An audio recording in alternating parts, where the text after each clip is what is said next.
Hello बच्चों, कैसे हैं आप सभी। बीएससी बोर्ड का इकोनॉमिक्स का एग्जाम हुआ है, तो यहाँ हम सेट ए के आंसर्स डिस्कस करेंगे। आपका टाइम ज़्यादा वेस्ट नहीं करेंगे क्योंकि आपने अगली एग्जाम की भी तैयारी करनी है। तो section A macro economics, question number 1, statement 1, a consumption function describe the relationship between consumption and saving. Wrong है ये स्टेटमेंट आपका। Statement 2, consumption function consist of two components, autonomous consumption and the induce consumption. तो ये भी आपका wrong है, तो यहाँ आपका आंसर होगा D. Both statement 1 and 2 are false. Question number 2, identify which of the following is not one of the merit of fixed exchange rate. Question number 2 में आपका आंसर है बी, पॉसिबिलिटी ऑफ अंडर और over valuation of foreign currency. Question number 3, identify which of the following will appear on the debit side in the capital account of India's balance of payment. यहाँ आपका answer होगा B, investing in asset abroad by Indians. Question number 4, study the following figure carefully and choose the correct alternative to fill in the blanks. तो देखिए यहाँ आपको current account के तीनों component पता होना चाहिए, तो यहाँ हमें B, trade of services is your correct answer. Question number 5, read the following statement carefully. One statement है आपका, economic, territory and political frontier of a nation are one and the same. ये wrong है आपका। Statement 2 है आपका, American embassy in India is a part of the economic territory of India. देखिए ये आपका अमेरिका की डोमेस्टिक टेरिटरी का पार्ट होगा, तो ये आपका स्टेटमेंट रॉन्ग है। तो 5 में आपका आंसर होगा D, both statement are false. Question number 6 है आपका, स्टेटमेंट 1 आपको दिया गया है, money is a commodity which is generally accepted as a medium of exchange. ये स्टेटमेंट आपका बिल्कुल सही है। Statement 2, money solve the problem of double coincidence of wants. बिल्कुल ये स्टेटमेंट भी आपका सही है, तो 6 में आपका आंसर होगा C, both statement 1 and 2 are true. Question number 7, यहाँ आपको देखिए ऑटोनोमस कंजप्शन यानी कि सी बार आपको 500 दिया गया है करोड़ में। एमपीसी आपको दिया गया है 0.8, तो एमपीसी और एमपीएस का जो टोटल है वो 1 होता है आपका, तो यहाँ आपका एमपीएस निकल के आएगा 0.2, और क्योंकि आपसे सेविंग फंक्शन पूछा गया है तो ये माइनस में होगा, तो D is your correct answer, -500 + 0.2 वाई। नंबर 8 है, में आपको असर्शन दिया गया है, the maximum value of MPS can be unity. हाँ जी, ऐसी पॉसिबिलिटी है कि ये 1 हो सकता है। रीज़न आपका दिया गया है, at the break even level of income saving are 0। तो देखिए ब्रेक इवन पॉइंट पे जब आपका इनकम और कंजप्शन इक्वल होते हैं तो आपका सेविंग उस टाइम पे 0 हो सकता है। तो क्वेश्चन नंबर 8 में आपका आंसर यहाँ बनता है बी।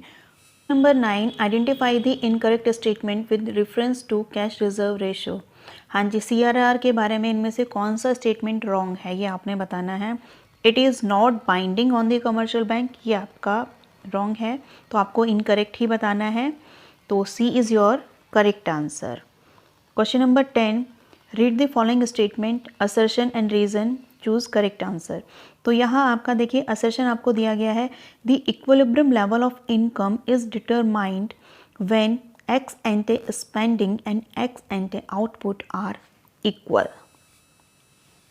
मुझे बिल्कुल सही लग रहा है, और रीज़न आपको दिया गया है, the equilibrium level of income may or may not be the same as the full employment level of output.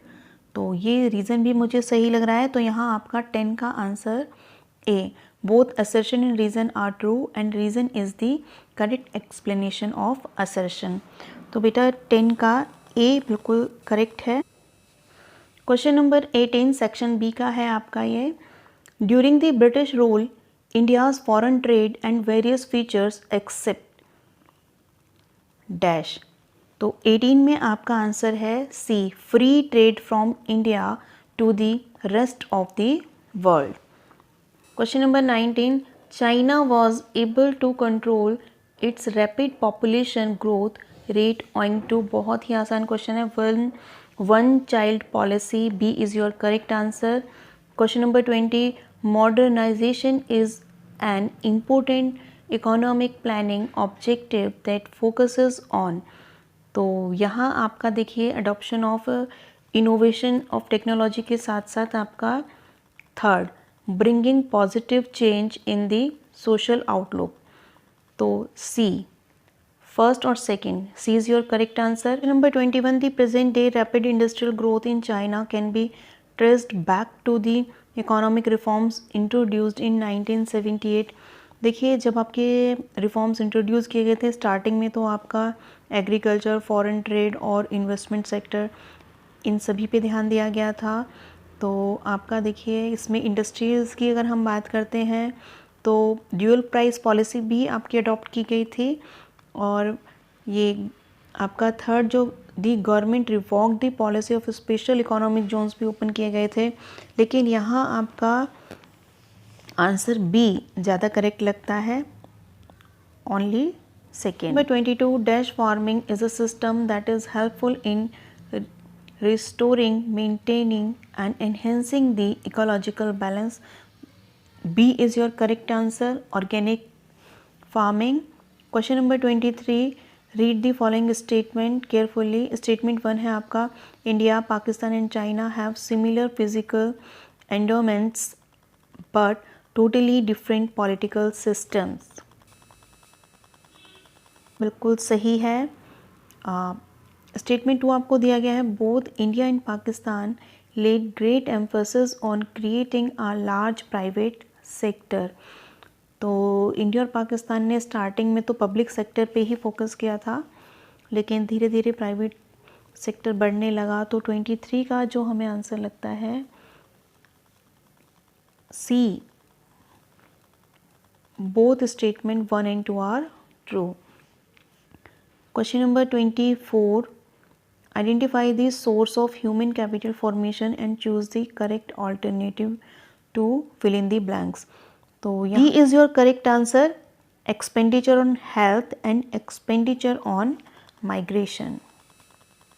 Question number 25, यहाँ आपको 2 कॉलम दिए गए हैं और उसमें बहुत इजी क्वेश्चन है। रेगुलर और कैजुअल वर्कर्स को आपको पहचानना है, सेल्फ एम्प्लॉयड को। देखिए जो सीमेंट शॉप का ऑनर है वो आपका सेल्फ एम्प्लॉयड है, फर्स्ट का थर्ड।